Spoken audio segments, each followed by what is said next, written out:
দেশের চাবি আপনার হাতে, এই প্রতিপাদ্য সামনে রেখে বুধবার বেলা 11টার দিকে গাইবান্ধা জেলা শহরের বাসস্ট্যান্ড এলাকায় আসে সংস্কৃতি বিষয়ক মন্ত্রণালয়ের সুপার ক্যারাভ্যান বহরের বিশেষ ভোটের গাড়ি।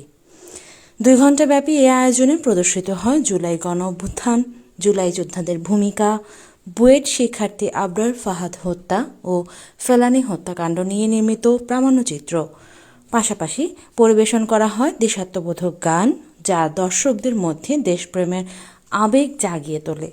অনুষ্ঠানে প্রধান উপদেষ্টা ডক্টর মোহাম্মদ ইউনূসের বক্তব্য, প্রবাসীদের ভোটাধিকার নিশ্চিতকরণ এবং গণভোটের মাধ্যমে রাষ্ট্রীয় সংস্কারের গুরুত্ব তুলে ধরা হয়।